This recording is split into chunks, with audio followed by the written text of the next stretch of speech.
For centuries, Jupiter has remained one of the most mysterious places in our solar system. A giant world so massive that every other planet could fit inside it.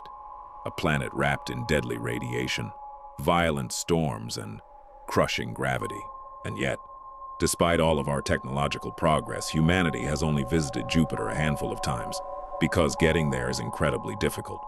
Right now, if we want to send a spacecraft to Jupiter, we launch during very specific windows, perform multiple gravity assists around planets, and then wait, sometimes for 6 years, sometimes for 10. And during all of that time, the spacecraft simply drifts through space, carrying only the momentum that was given to it at launch. This has been the standard method of exploration since the beginning of the space age. But NASA believes there is a better way, a way to travel farther, carry more cargo, and eventually establish a transportation network that reaches not only Jupiter, but the outer solar system itself. And the answer may come from something we first built over 70 years ago: nuclear power. Today, NASA and its partners are developing technologies that could fundamentally change how spacecraft move through space, not with chemical explosions, not with giant fuel tanks, but with nuclear reactors. Because the biggest challenge in space exploration isn't distance, it's fuel. Every kilogram of fuel that leaves Earth requires even more fuel underneath it. And that creates a problem known as the tyranny of the rocket equation. The farther you want to go, the more fuel you need. But the more fuel you carry, the heavier your spacecraft becomes, and the heavier your spacecraft becomes, the more fuel you need. It's a vicious cycle. This is why modern rockets spend most of their mass carrying propellant. By the time a spacecraft reaches orbit, most of the vehicle has already been consumed. And if we want to explore the outer solar system regularly, that approach simply isn't sustainable. So NASA is looking toward a different kind of engine, an engine that doesn't burn fuel. It uses electricity. At the heart of this system sits a compact nuclear reactor. Unlike large nuclear power stations on Earth that produce gigawatts of electricity, these space reactors are designed to be small, lightweight, and extremely reliable. Inside the reactor, atoms split apart through nuclear fission. This process releases enormous amounts of heat. That heat is converted into electricity, and that electricity powers ion engines. Now, ion engines work very differently from traditional rockets. Chemical rockets create explosions. Ion engines create acceleration. Inside the thruster, a gas such as xenon is electrically charged. The atoms become ions.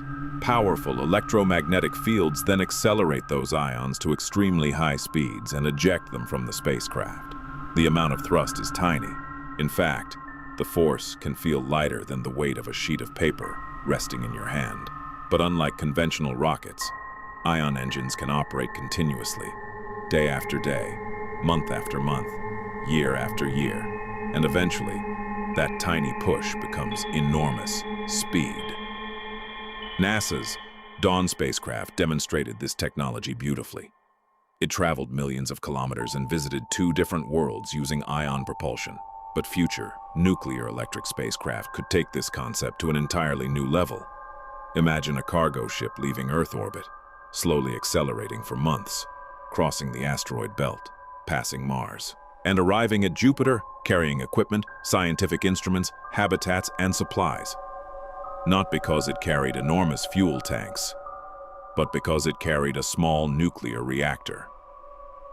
NASA engineers often describe this future transportation system as a railroad through space, not because there are tracks, but because the spacecraft operate like freight trains, slow, efficient, powerful, and capable of moving enormous amounts of cargo.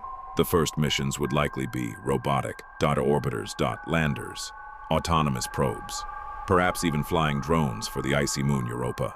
Europa is particularly interesting because beneath its frozen surface lies an ocean containing more water than all of Earth's oceans combined.